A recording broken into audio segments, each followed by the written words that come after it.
For ACUSports.com, I'm Chris Macaluso, and joining me this afternoon is head men's basketball coach Joe Golding. His team is coming off a great victory last Saturday against Stephen F. Austin.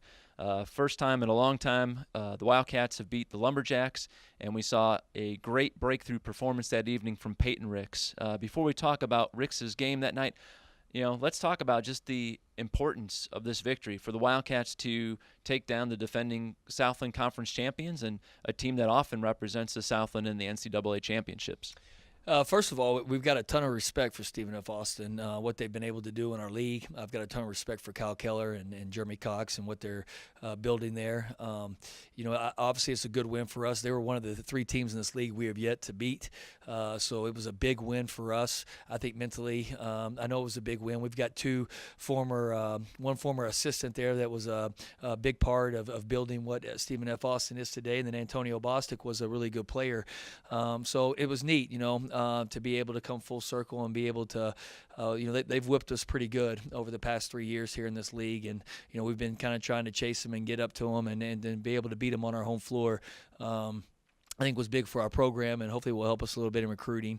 As far as how much it helps us down the line, man, we just needed a win. We've haven't been playing our best basketball here of late. We've had some moments where we've played okay, but not anything like we were playing earlier in the year. And I really thought our guys came out with a lot more energy on Saturday. I thought we won a bunch of 50-50 balls. We got on the floor for loose balls, and just the spirit, overall spirit and demeanor of our team. I thought overall really helped us win the game, and so hoping we can carry that over into this week's play and some of the positive things that happen. We're accustomed as Wildcat fans to seeing big scoring nights from Jalen Franklin, Jaron Lewis, but it was last Saturday that we finally start to see the emergence of one of your youngsters, Peyton Ricks.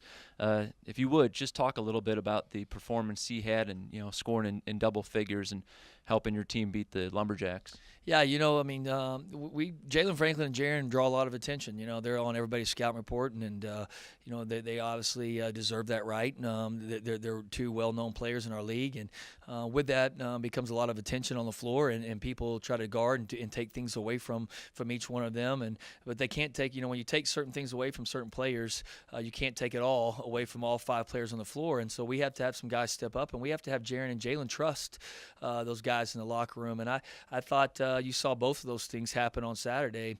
And then Peyton did a great job during the game. Number one, handle the pressure. He had 4 turnovers, but for a freshman to see that type of pressure that Stephen F. Austin puts on your offense, I thought he did a really, really good job. He had 2 turnovers late, so really, he played a 2-turnover game for about 36 minutes. And so I thought he did a really good job with that. And then it's just confidence. You could see as the game went going. I thought there was a couple times there when they tried to zone us that he had some open opportunities and he wasn't aggressive, and I kind of got on him a little bit and told him to let loose and just go play, and play with confidence. And I'm not going to take you out of here if you miss it or you make a mistake. You've already played 30 minutes, and we're going to stick with you the last 10. And that 3 he hit I thought was really big. He also got in the lane and made a free throw, and then he guarded really well on the defensive end. So it's a learning process for him. It's tough to be a point guard at the Division I level, and it's really tough to be a freshman point guard. And there's so many more things on his plate right now than there were a year ago from today. He's having to run a team. He's having to run plays. He's having to know where the ball needs to go and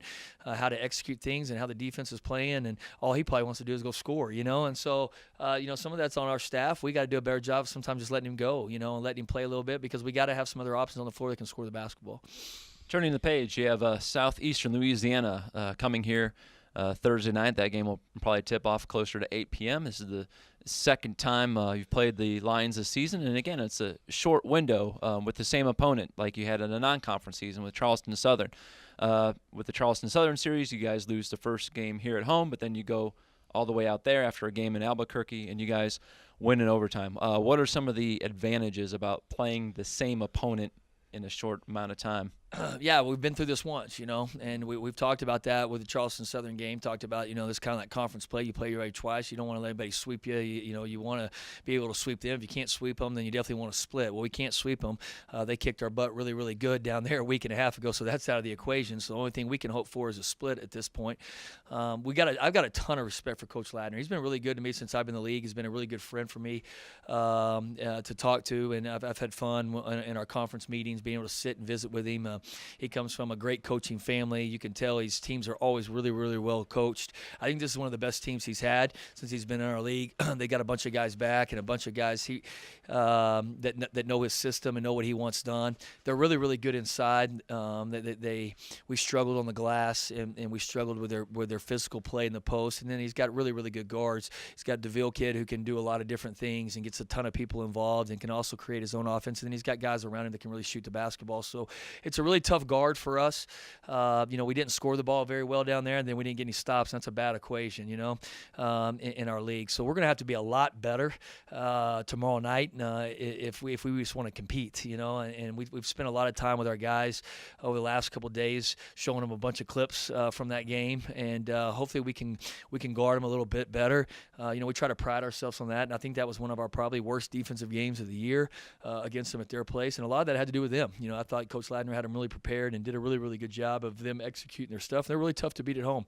So, hopefully we can come out and carry over from the SFA game with some energy and some spirit and take care of the basketball, compete on the glass a little bit, and make things a little bit tougher for Southeastern than it was at their place.